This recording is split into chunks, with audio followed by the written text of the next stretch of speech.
کسی کے باپ کو گالی دے, کسی کی شریعت کو گالی دے, کسی کے صوبوں کو گالی دے, کیونکہ یہ ایسی چیز ہے کہ اگلا بندہ پیش میں آئے گا اور پھر وہ کام کرے گا. تو لہذا یورپ یونین نے اگر یہ قانون بنایا کہ وہ معزز لوگ, وہ محترم لوگ جن سے حلقہ وابستہ ہے, ان کی توہین کرنا قانونی جرم ہے, تو ہم یہی سمجھانا چاہ رہے ہیں کہ اگر دنیا کا امن چاہتے ہو تو اقوام متحدہ کا ایک بڈھا ہر جگہ پھرتا رہے, وہ پھرنے کی اس کو ضرورت نہیں ہے. اس چیز کو قانونی شکل لایا جائے کہ جو معظم ہیں, جو معاشرے میں احترام رکھتے ہیں, اور بالخصوص جو دین کے اعتبار سے اور جو دینی حساب کے اعتبار سے وہ لوگوں کے لیے دل و جان سے اوپر کا درجہ رکھتے ہیں, ان کے توہین کو قانونی جرم قرار دے کر واقعتاً اگر کوئی خدا نہ کرے اس میں آ جائے تو اس کو سزائے دی جائے. یہ واحد حل ہے, ورنہ یہ دنیا کا نظام کبھی امن کی طرف نہیں آ سکتا. یہ ایک نظام گویا کہ ایک, اب میں اس پر ایک آخری بات عرض کرنا چاہتا ہوں. میں کچھ دن پہلے ایک مکالمہ دیکھ رہا تھا, کسی نے بڑا اچھا تبصرہ کیا. ایک مسلمان نوجوان تھے, ان کی ملاقات کسی باہر جگہ پر کسی ایئرپورٹ کے اوپر ایک یہودی سے ہوئی, اور اس یہودی سے جب ملاقات ہوئی تو اس یہودی سے انہوں نے پوچھا کہ آپ کیا کرتے ہیں؟ انہوں نے کہا میں اسلام پر ریسرچ کر رہا ہوں. انہوں نے کہا اچھا اسلام پر آپ ریسرچ کر رہے ہیں تو آپ تو یہودی ہیں؟ انہوں نے کہا میں یہودی ہوں, لیکن میں نے گویا کہ یہ شعبہ لیا ہوا ہے, میں نے قرآن کو بھی پڑھا ہے, حدیث کو پڑھا ہے, یہ میں نے کیا. اور انہوں نے گویا کہ ایک ماہر علم جو مسلمان عالم ایک ہوتا ہے, محقق ہوتا ہے, اس معیار پر اس یہودی شخص نے, جیوس نے ساری بات اس مسلمان جو خود پڑھا لکھا تھا اس کے سامنے کی, اور یقیناً ایسا لگتا تھا کہ یہ اپنے منہ سے اپنے آپ کو یہودی کہہ رہا ہے, لیکن یہ بندہ اپنے وقت کا بہت بڑا مفتی بھی ہے, فقیہ بھی ہے, مفسر بھی, محدث بھی ہے. یعنی ایسا اس نے اسلام کی تعلیم میں اثر ڈالا ہوا تھا. تو انہوں نے کہا جی اسلام کو آپ نے کیا سمجھا؟ اس نے کہا میں نے اسلام کو صرف اس بات سے سمجھا ہے کہ مسلمان کی نفسیات کو جو میں نے سمجھا وہ یہ ہے کہ مسلمان کی جذباتی وابستگی اگر اسلام میں کسی سے ہے تو وہ قرآن, نماز, یہ تمام بعد میں, اصل میں نبی کی ذات سے. یہ اس نے اپنا مطالعے کا مشاہدہ اس نے بتایا. اس نے کہا کہ جناب جب ہم مسجدیں بند کرتے ہیں مسلمان لڑتا نہیں, ہم کسی بات پر اگر پابندی لگا دیتے کہ بھائی یہ حکم نہیں ہوگا, نہیں لڑتا. ہم یہ کہتے ہیں جی قرآن نہیں پڑھنا تو اس پر مسلمانوں میں کوئی انتشار نہیں. لیکن جہاں ان کے نبی پر بات آتی ہے تو پھر وہ ریاست ہو, وہ اس کی نیشنلٹی ہو, وہ اس کا بینک بیلنس ہو, وہ سب کچھ ہو, وہ سب کچھ قربان کر کے میدان عمل میں آ جاتا ہے. تو اس نے کہا کہ مجھے اسلام کے ریسرچ سے یہ بات پتا چل گئی کہ مسلمانوں کی اصل روح جو ہے وہ عشق رسول ہی ہے. کسی اور چیز کو اگر کوئی چھیڑ دے تو مسلمان تو ہوتا ہے لیکن ٹھنڈا ہو کر بیٹھ جاتا ہے. لیکن جب اس کے نبی کی بات آتی ہے تو پھر وہ قرآن, نماز سب سے بڑا درجہ نبی کی ذات کو دیتا ہے. لہذا اگر مسلمان کو کنٹرول کرنا چاہتے ہو تو اس کی نبی کی عظمت اور جو قدر ہے وہ اس کے دل کے اندر اتارو. وہ بندہ کہنے لگا یہ آج کی بات ہے, اور مجھے اقبال کا وہ شعر یاد آ گیا جو اقبال نے اپنے دور میں فرنگیوں کے لیے کہا تھا کہ یہ فاقہ کش کی موت سے ڈرتا نہیں ذرا, روح محمد اس کے بدن سے نکال دو. یہ تو آزادی ہے, تحریک آزادی میں بھی یہ بات گوروں نے کی تھی کہ مسلمان کو اگر پسپا کرنا چاہتے ہو تو نہ یہ روٹی روکنے, نہ اس کو بھوکا رکھ کر مارا جا سکتا ہے, نہ اس کو تلوار سے بھی مار کر ختم کیا جا سکتا ہے. اس کو اگر مارنا ہے تو عشق مصطفیٰ کی جو روح ہے وہ اس کے اندر سے نکال دو. لہذا میری بہنیں اور میرے بھائی جو سن رہے ہیں, خدا کے واسطے اپنے آپ کو سرکار کی محبت کے لیے پریپیئر رکھیں اور اس میں سنجیدہ رکھیں, اور اس نظریے پر آ جائیں کہ انہیں جانا, انہیں مانا, نہ رکھا غیر سے کام. للہ الحمد, میں دنیا سے مسلمان گیا, میرا سب کچھ آپ پر قربان یا رسول اللہ, تاجدار ختم نبوت زندہ باد. لہذا یہ نظریہ اسلام کی جان اور اساس ہے. اسی کو اقبال نے کہا تھا کہ جناب اگر مسلمانوں کو کنٹرول کرنا چاہتے ہو تو لہذا ان کے دل سے حضور کی عقیدت نکالو. فتح مکہ کیوں رکھا گیا ہے, بدر کیوں رکھا گیا ہے, یوم عائشہ کیوں رکھا گیا, یوم ختیجہ کیوں رکھا گیا ہے؟ شان مصطفیٰ کے لیے صلی اللہ علیہ وعلی آلہ وصحبہ وبارک وسلم. لہذا حضور علیہ السلام اپنے بچوں کو نبی پاک کی محبت سکھائیں, ادب کا طریقہ سکھائیں, ادب کا سلیقہ سکھائیں. اور میں ہاتھ جوڑ کر کہنا چاہتا ہوں کہ حضور کے فضائل اور مقام کی چیزوں کو مناظرے کا موضوع نہ بنائیں. امت اس چیز کی متحمل نہیں ہو سکتی اگر ایک شخص تعظیم اور ادب کے لیے انگوٹھا چومتا ہے اور وہ دوسرا نہیں چوم رہا ہے, اس پر وہ تنقید نہیں کرتا, تو وہ اپنے عشق میں مست ہے تو اس کو مست رہنے دیں, اس پر مناظرہ نہ کریں. ہاں اگر وہ دوسرے کو تنقید کرے کہ تو بے ادب ہے, تو نے نہیں چوما, تو اس پر اس کی مذمت کی جائے گی کہ تو کس طرح یہ چیز دوسرے پر مسلط کر سکتا ہے. لیکن اگر وہ اپنی مرضی سے, جبکہ دلائل بھی موجود ہے, وہ آپ کسی کو چڑھانے کے لیے تو نہیں چوم رہا. اگر اس نے جناب میلاد النبی صلی اللہ علیہ وسلم کرنے کے لیے چراغا کر لیا اپنے گھر کے اندر, تو اگر وہ آپ نے نہیں کیا چراغا, تو وہ آپ کو اگر وہ گستاخ کہے کہ تم نے چراغا نہیں کیا, تو اس پر تو اس سے باس پرس ہوگی اور سرزنش ہوگی کہ تمہیں کس نے اجازت دی ہے کہ اگر اس بندے نے اپنے گھر میں چراغا نہیں کیا تو گستاخ ہو گیا. لیکن اس کو بھی چاہیے کہ جس نے چراغا کر دیا اس کے پیچھے لٹ لے کر نہ دوڑے, کیونکہ اس وقت جس نہج پر ہم کھڑے ہوئے ہیں, ہم ہر اس فارمولے کو عمل میں لائیں گے جس سے ہماری یوتھ کے اندر حضور کا احترام اور رسپیکٹ بڑھے. تو میں سارے مسلمانوں کو ہاتھ جوڑ کر کہوں گا کہ اس مسئلے پر بہت توازن کے ساتھ رہنے کی ضرورت ہے. سرکار علیہ السلام کے علم مبارک, کیونکہ ظاہر سی بات ہے, مسئلہ علم غیب ہو, مسئلہ حاضر ناظر ہو, مسئلہ میلاد النبی ہو, اس میں مشترکات ہیں. جو اس کو بدعات کہہ رہا ہے وہ کلیتاً بدعت نہیں کہتا. جب سامنے بیٹھتے تو 100 میں سے 99 چیزیں وہ بھی مان جاتا ہے. ایک چیز نے بس مجھے ترچھی نظر سے دیکھا تھا, یہ بات بیچ میں آ جاتی. تو لہٰذا ہم اس مسئلے کو جو کر رہا ہے نہ وہ تنقید کا باعث بنائے, اور جو نہیں کر رہا نہ کرے جناب, لیکن وہ ایسی فضا نہ کھڑی کرے کہ جس سے سرکار علیہ السلام کے مقام و مرتبے اور احترام کے اندر گویا کہ فرق آ جائے. میں باقاعدہ طور پر ایک دفعہ میں آپ سامنے کروں, میں دبئی ایئرپورٹ سے میں ٹرانزٹ کے اندر بیٹھا ہوا تھا, تو میرے ساتھ ایک اہل علم شخص بیٹھے ہوئے تھے. میں اس بات سے بیزاری کرتے ہوئے کہ ہم اختلاف کی بات اس نظریے پر نہیں کرنا چاہتے کہ امت آج جس چیز پر موجود ہے, میں سمجھانے کے لیے, ایک اہل علم پڑھے لکھے آدمی بیٹھے ہوئے تو مجھے جانتے تھے, تو ایک انڈیا سے سفر کرنے والا ایک بچہ بھی بیٹھا ہوا تھا. اس نے بھی ٹرانزٹ میں کہیں سعودیہ جانا تھا, ہم نے کہیں دوسرے ملک کی طرف جانا تھا. میں نے تو وہ بندہ کافی افسردہ تھا, تو میں وہ بھی اس کو دیکھ رہے تھے, جو میرے ساتھ بیٹھے تھے میں بھی دیکھ رہا تھا. تھوڑی دیر کے بعد اس بچے نے کیا کیا, اپنے والٹ سے ایک کاغذ نکالا, تھوڑی دیر تک اس کو دیکھتا رہا, چوما اس نے اس کاغذ کو, اور اس نے اپنے والٹ میں رکھ کر گویا کہ جیب میں ڈال دیا. تو میں نے اسے لگے قریب بلایا, تو وہ صاحب جو میرے ساتھ اہل علم میں بیٹھے تھے وہ بھی سن رہے تھے. تو میں نے کہا آپ کہاں سے؟ انہوں نے کہا میں ہندوستان سے ہوں. تو میں نے کہا آپ پر کیفیت کیسی ہے؟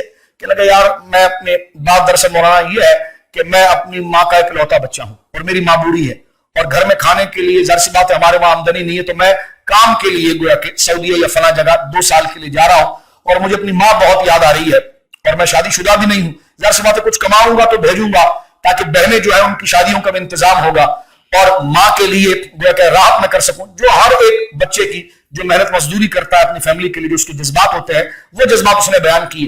میں نے کہا یہ والٹ سے آپ نے کچھ نکالا اور ایک پیپر کو اور کاغذ کو آپ نے چوما, یہ کہا تھا.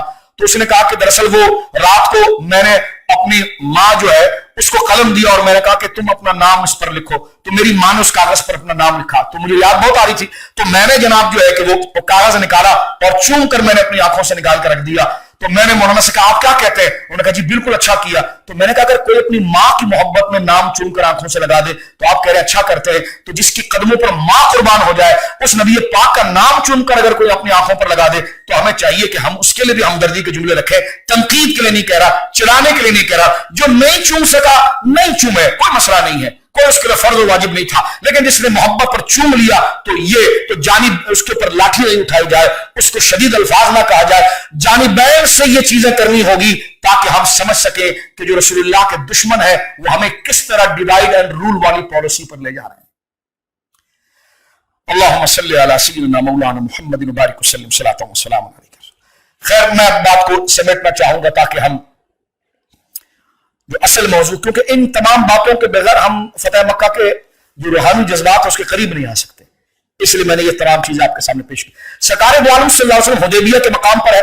مختصر یہ کہ جس طرح عروہ بن مسعود میری بہنوں میرے بھائیوں حضور سے مطمئن ہو گئے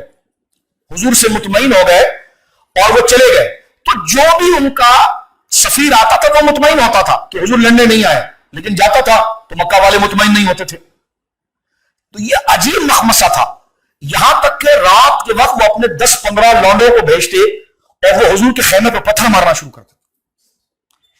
اب بات سمجھ میں نہیں آ رہی کہ ہم واپس چلے جائیں یا یہ جو اپنے بڑے مضبوط لوگوں کو, سمجھدار لوگوں کو ہمارے ساتھ سفارتی معاملہ طے کر رہے ہیں, یہ آتے ہیں مطمئن ہو کر چلے جاتے ہیں اور کہتے ہیں ٹھیک ہے ہم آپ کو جواب دیں گے, چلے جاتے ہیں. ہم ایسے چلے جائیں تب بھی ٹھیک نہیں ہے. بیٹھے رہے تو یہ روزانہ رات کو یہ حرکت کرتے ہیں، کبھی پتھر مارتے ہیں، کبھی جناب کسی کو دھمکی لگا دیتے ہیں.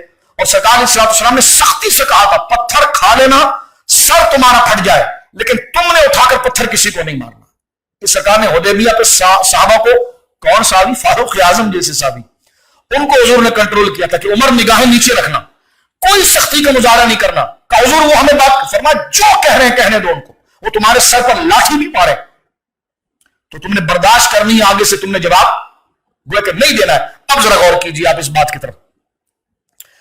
سرکار دو عالم صلی اللہ علیہ وسلم اس طرف سے اب مسئلہ بڑا گمگیر ہو گیا تو حضور نے حضرت عثمان غنی کو بلایا اور حضرت عثمان غنی سے یہ کہا سرکار علیہ السلام نے کہ عثمان تم جاؤ مکہ، اور مکہ جا کر جو تمہاری، کیونکہ تم بنو امیہ سے ہو اور خاندانی وجاہت بھی تمہارے پاس ہے اور تم قریشی بھی ہو، کئی مکہ کے لوگ تمہارے احسان تلے دبے ہوئے ہیں، تم خاندانی رئیس بھی ہو، تو تم جب جاؤ گے نا تو ان کی آنکھیں شرمائیں گی اور تم ان کے ساتھ ٹیبل ٹاک گراؤنڈ پہ کرو کہ کیا چاہتے ہو تمہارے اتنے سفیر آ گئے ہیں، مطمئن ہو کر جاتے ہیں، پھر تم رات کو یہ حرکت کرتے ہو. تو حضرت عثمان غنی کو حضور علیہ السلام نے بھیجا. اللہم صلی علی ٹیشو دینا، اللہم صلی علی سیدنا مولانا محمد وبارک وسلم صلاۃ وسلام. اب آپ اس کنیکشن کو تھوڑا جوڑیے گا. حضرت عثمان غنی رضی اللہ تعالیٰ عنہ کو حضور علیہ السلام نے مکہ بھیج دیا. جس وقت حضور علیہ السلام نے حضرت عثمان غنی کو مکہ مکرمہ بھیج دیا، خبر نہیں آ رہی کہ عثمان گئے، کیا ہوا.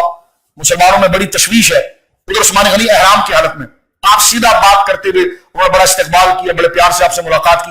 ظاہر سی بات ہے سب جانتے تھے کس باپ کا بیٹا ہے، ہمارے خاندان کا ہے. اور یہ عثمان غنی یہ تھوڑی کہ کوئی افریقہ سے آئے ہوئے ہیں، یہ تو اسی علاقے کے ہیں اور اس علاقے کے ایسے ہیں کہ جناب ان کے خاندان کی وجاہت کے اعتبار سے ہر بندہ ان کا معترف ہے.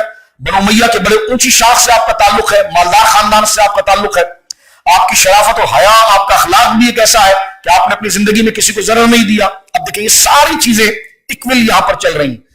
حضرت عثمان غنی کو لے کر آئے یہاں تک کہ حضرت عثمان غنی کعبہ کے سامنے آ گئے. اب آپ ذرا جذبات دیکھیے. میں نے آپ کو کہا کہ اس رمضان میں اور آپ عمرے پر اگر نہیں گئے تو ہمیں میٹھا شربت بھی کڑوا لگتا ہے. تو جو واقعی میں مکہ کی محبت سے سرشار اور اللہ کے کامل بندے تھے، مجھے یہ بتائیے آپ، اور جنہوں نے سر دھڑ کی بازی لگا دی تھی کہ کاش وہ دن کب آئے گا کہ ہم کعبہ کو دیکھیں اور کعبے کو نہ دیکھیں اور مر جائیں، یہ کیسا ہو سکتا ہے. آج وہ عثمان جو کعبے کے سچے عاشقوں میں سے ہیں اور فرزندان توحید کے امام ہیں، اللہ کی وحدانیت اور عبادت کے وہ خوگر ہے کیا آنے والی امت ان کی گرد راہ کو نہیں پہنچ سکتی. آج وہ خانہ خدا کے سامنے کھڑے ہیں اور سامنے کعبہ ہے، یہاں احرام ہے. مجھے بتاؤ اس جبین میں سجدے کتنے مچل رہے ہوں گے، اس دل میں یاد الہی کا سمندر کیسے موزن ہوگا کہ دوڑتے ہوئے جاؤں اور غلاف کعبہ کو پکڑ لوں، اپنے سینے کو اللہ اکبر اللہ اکبر کعبے کی عمارت کے ساتھ میں لگا دوں اور لبیک اللہم لبیک کہتا ہوا اور اللہ کی ثنا اور حمد بیان کرتا ہوا، سر نیاز کو جھکاتا ہوا اس معبود برحق کے حضور میں عبادت کے طور پر چکر لگانا شروع کر دوں.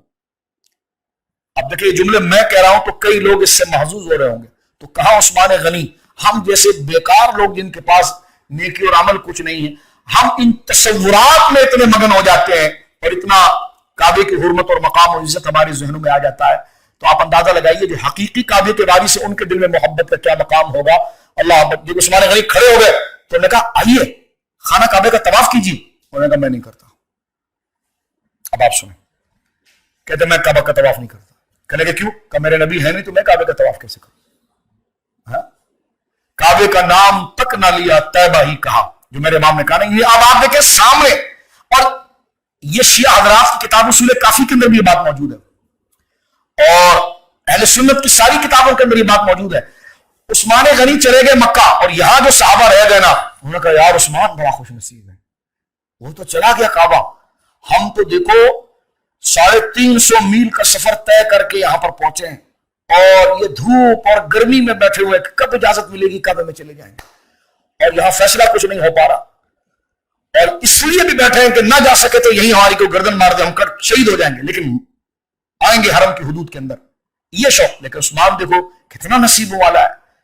عثمان تو بھی غلاف کو چوم رہا ہوگا، عثمان تو زمزم پی رہا ہوگا، عثمان تو کعبے کا طواف کر رہا ہوگا. اب آپ سنیے، جب عثمان غنی سارا معاملہ نپٹا کر جب واپس آئے نا تو یہ باتیں آپ کے جگری دوست کر رہے تھے. عثمان غنی کو پتا چلا کہ کچھ لوگ میرے جانے کے بعد یہ بات کر رہے تھے کہ میں کعبے کا طواف کر رہا ہوں، میں زمزم پی رہا ہوں، میں غلاف کعبہ کو چوم رہا ہوں، میں سینہ کعبے کی عمارت پر لگا رہا ہوں، ہاتھ اٹھا اٹھا کر خدا سے دعائیں کر رہا ہوں. آپ آئے ان کے پاس، کہہ رہے کہ مجھے توقع نہیں تھی تم دوستوں سے کہ تم میرے بارے میں اتنا غلط خیال رکھو گے. ارے غلط کون سا خیال؟ خیال تو یہ رکھا ہے کہ آپ کعبے کا طواف کر رہے ہوں گے تو یہ غلط خیال ہے. ہم نے تو آپ کے بارے میں یہ بات کی ہے کہ واہ ماشاءاللہ آپ تو غلاف کعبہ کو چوم رہے ہوں گے، جو غلط خیال ہے. آپ نے فرمایا غلط اس لیے ہے کہ تم نے گوارا کیسے کیا کہ حضور میرے ساتھ نہیں ہے اور میں خانہ کعبہ کی عمارت کو ہاتھ لگا دوں. یعنی اس بات کو بھی عثمان غنی نے غیرت ایمانی میں فرمایا، یہ تم نے مجھ پر غلط الزام لگایا. تو کون سی ایسی غلط بات کی ہے؟ بات تو ٹھیک کر رہے تھے، فضائل کی کر رہے تھے، لیکن حضرت عثمان غنی حضور کے بغیر کعبہ شریف کے پاس جانے کو یہ اس کو اپنے اوپر تہمت سمجھتے ہیں. اس سے آپ اندازہ لگائیے کہ حضرت عثمان غنی کا ایمان اور ایقان کتنا بلند ہے، اور صحابہ کرام نبی پاک کو کیسا رتبہ دیتے تھے. اور یہودی اسی بات کو سمجھ گیا کہ مسلمان کعبہ اور سب کچھ ہو، لیکن جب بات ان کے نبی کی آ جاتی ہے تو پھر یہ کہتے ہیں کہ کروں تیرے نام پہ میں جاں فدا، نہ بے کہ جاں دو جہاں فدا، دو جہاں سے بھی نہیں جی بھرا، کروں کیا کروڑوں جہاں نہیں. یہ حضرت عثمان غنی کی زندگی. عثمان غنی جب وہاں پر پہنچ گئے تو سیدنا عثمان غنی رضی اللہ تعالیٰ کے حوالے سے بات مشہور ہو گئی کہ جناب ان کو قتل کر دیا گیا. مختصر جلدی سے میں اس بات کو کہ جناب شہید کر دیا گیا. سرکار دو عالم صلی اللہ علیہ وسلم نے اسی وقت ایک کیکر کے درخت کے نیچے، جسے بیت رضوان کہا جاتا ہے، اللہ کو رضوان، اللہ ان سے راضی ہو گیا ہے اس بیعت کی وجہ سے. بیعت کہتے ہیں عہد کو، ایگریمنٹ کو. یہ عہد حضور علیہ الصلوۃ والسلام کے ہاتھ پر لیا جا رہا ہے.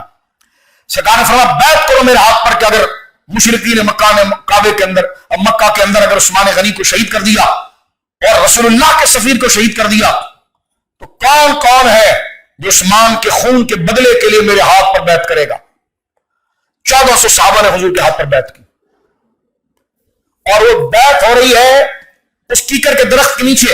اور قرآن سورہ فتح میں کر رہا ہے کہ ان الذین یبایعونک، بے شک وہ لوگ جو بیعت کر رہے تھے رسول کے ہاتھ پر، تحت الشجرۃ، اس درخت کے نیچے جو بیعت کر رہے تھے، اللہ رب العالمین ان سے راضی ہوا اور اللہ نے ان کی مغفرت فرمائی. بیعت رضوان کے صحابہ قطعی جنتی ہے.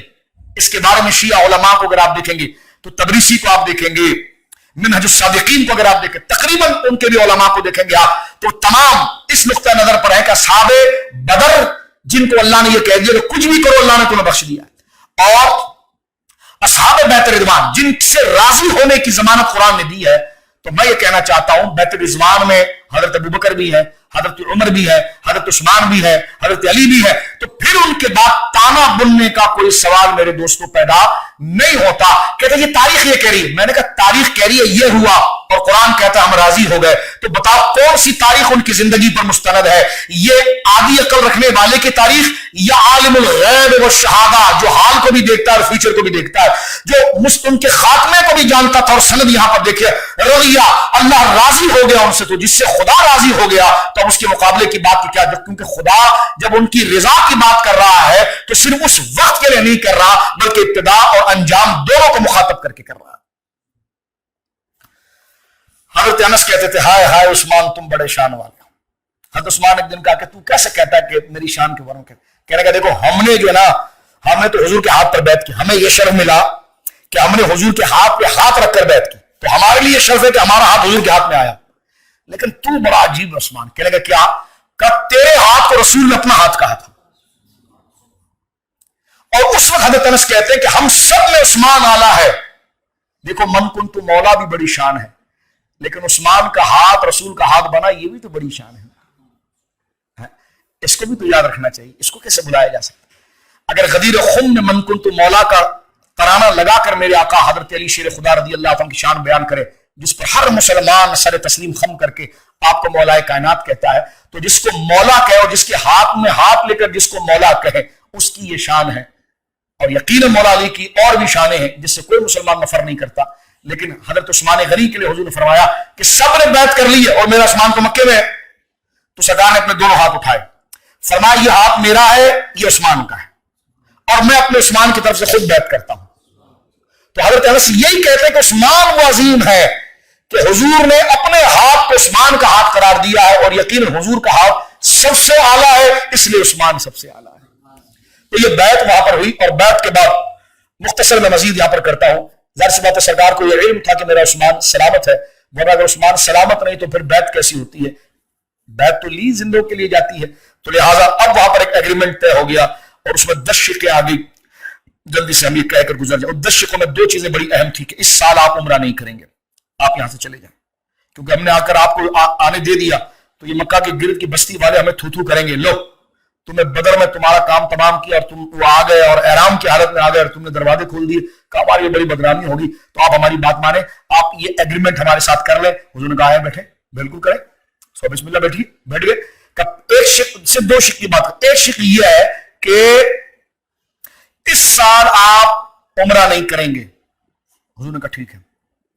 کہ دوسری شق یہ ہے کہ آئندہ سال، اس کے بعد سال آپ آئیں عمرے کی قضا کریں، 3 دن کے لیے ہم مکہ کا سراؤنڈنگ خالی کر دیں گے، آپ آئیں، آپ کے صاحب آئیں، 3 دن رہیں، 3 دن تک آپ کو اجازت، 3 دن کے بعد آپ سب واپس چلے جائیں گے۔ حضور نے کہا ٹھیک ہے۔ کہا پھر ایک بات اس میں اور ہے کہ اس میں یہ بھی طے پایا کہ اگر کوئی قبیلہ رسول کریم صلی اللہ علیہ وسلم کی حمایت کر دیتا ہے تو ہم اس کو روکیں گے نہیں، چاہے وہ مکہ میں رہتا ہو، اور اگر کوئی کفر پہ باقی رہتا ہے تو مسلمان اس پر سختی نہیں کریں گے۔ سرکار نے کہا ایگریمنٹ اوکے ٹھیک ہے۔ ایک ہی ہے کہ اگر مدینے سے کوئی بندہ مکے میں آ گیا ان 3 دنوں کے علاوہ اور 10 سال کے اندر، تو ہم اس کو پکڑ کے قیدی بنا لیں گے اور واپس نہیں کریں گے، لیکن ہمارا کوئی بندہ اگر آپ کے پاس چلا گیا نا تو آپ کو واپس کرنا ہوگا۔ سرکار نے ٹھیک ہے۔ حضرت عمر نے چیخ ماری، حضور یہ کیسے ہو سکتا ہے کہ جب ہمارا کوئی بندہ ادھر چلا جائے تو یہ واپس نہیں کریں گے، ان کا کوئی آ جائے واپس کریں گے؟ سرکار نے فرمایا عمر خاموش ہو جاؤ۔ یہ شق جب مرتب ہوئی، دستخط کر دیے گئے، سرکار نے وہیں پر احرام کھولا، قربانی وہیں پر کر دی، اور وہاں سے حضور لوٹ گئے، اور دوسرے سال کہ اب تک تو ہم یہ کہتے تھے کہ یہ ہمارے ملک سے گئے ہوئے لوگ ہیں، بھاگے ہوئے لوگ ہیں، ریاست کا کوئی وجود نہیں ہے، لوگوں کے ساتھ وہ سفارتی معاملہ کر کے مسلمانوں کے خلاف ابھارتے تھے۔ آج باقاعدہ حضور کو مدینہ منورہ کے اسٹیٹ کا ایک سربراہ قبول کرتے ہوئے ایک اصول اور ایک گویا کہ پورا اس میں مذاکرات کے ساتھ ایک عہد مرتب کیا، اور سرکار دو عالم صلی اللہ علیہ وسلم سے جو ایگریمنٹ ہوا، اس ایگریمنٹ کے اندر مکہ کے باسیوں نے مسلمانوں کے وجود کو مدینہ منورہ میں قبول کیا، مدینہ منورہ کی اسٹیٹ کو قبول کر لیا، اور حضور کو بحیثیت مدینہ منورہ کے ریاست کے امیر کے قبول کر لیا۔ اور یہ وہ بڑا کام تھا کہ جس کے بعد یوں سمجھ لیجئے کہ ان کی غبارے سے ہوا نکل گئی۔ اب تک جو مسلمانوں کو معاذ اللہ یہ کہتے تھے کہ ان کو ہمارے حوالے کر دو، یہ ہمارے ہیں، ہمارے علاقے سے بھاگے ہوئے ہیں، تو لہذا انہوں نے مدینے کو تسلیم کر لیا۔ تسلیم کرنے کے بعد اب مسلمان ان کے سامنے سیاسی طور پر برابری میں آ گئے۔ سرکار کریم علیہ الصلوۃ والسلام وہاں سے لوٹ گئے۔ لوٹنے کے بعد حضور علیہ الصلوۃ والسلام نے دوسرے سال دوبارہ آ کر سرکار کریم علیہ الصلوۃ والسلام نے عمرے کی قضا فرمائی، اور قضا عمرہ کر کے سرکار علیہ الصلوۃ والسلام دوبارہ لوٹے۔ اب آپ دیکھیں اسی دوران وہاں، اب میں بالکل بات کو سمیٹتا ہوں، فتح مکہ کی تفصیل تک میں آپ کو لے آیا۔ فتح مکہ کی وجہ بننے جا رہی ہے اب کیا، ادھر خیبر فتح ہوا 8 ہجری میں، 7 ہجری 8 ہجری کے درمیان خیبر فتح ہوا۔ مسلمانوں کی طاقت پتہ چل گئی کہ جناب اس وقت یہود کو باقاعدہ طور پر کمزور کر دیا گیا۔ ادھر غزوہ موقع ہو گئی 8 ہجری کو، فتح مکہ سے پہلے، اور اس میں 3 مضبوط جرنیل شہید ہو گئے مسلمانوں کے، حضرت جعفر طیار، حضرت زید بن حارثہ، حضرت عبداللہ بن رواحہ۔ اور وہ اتنی گھمسان قسم کی رومیوں کے ساتھ جنگ تھی کہ خالد بن ولید رضی اللہ تعالیٰ نے بڑی حکمت کے ساتھ 8 دن لگا کر مسلمانوں کو ان کے منہ سے نکال کر لائے۔ کافر یہ سمجھے کہ او ہو اب مسلمانوں میں وہ دم خم نہیں رہا، کیونکہ ان کے 3 جرنیل شہید ہو گئے، اب یہ ماتم کریں گے اور یہ رکے رہیں گے، اب یہ مڑ کر نہیں دیکھیں گے۔ اس خوش فہمی نے کافروں کو لے ڈوبا، یہ خوش فہمی، انہوں نے کہا اب مسلمانوں میں دم خم نہیں جو بدر میں ہوا تھا، بدر میں تو جعفر بھی تھا، یہ بھی تھے، وہ بھی تھے، تو یہ مضبوط لوگ ہیں، یہ تو ایک ایک بندہ اپنی جگہ پر ایک پہاڑ کا نام ہے، ایک زمانے کا نام، اور یہ تینوں وہاں پر شہید ہو گئے، تو مسلمان اب یہ صدمہ بھولیں گے نہیں۔ اس لیے کہ ایک تو جبکہ غزوہ موطا میں مسلمانوں کو فتح ہوئی ہے، لیکن وہ ایسی فتح تھی کہ حضرت نقصان اس میں بہت بڑا ہوا۔ خالد بن ولید رضی اللہ تعالیٰ نے جنگی حکمت عملی کے تحت مسلمانوں کو وہاں سے بچا کر نکالا، لیکن اس کا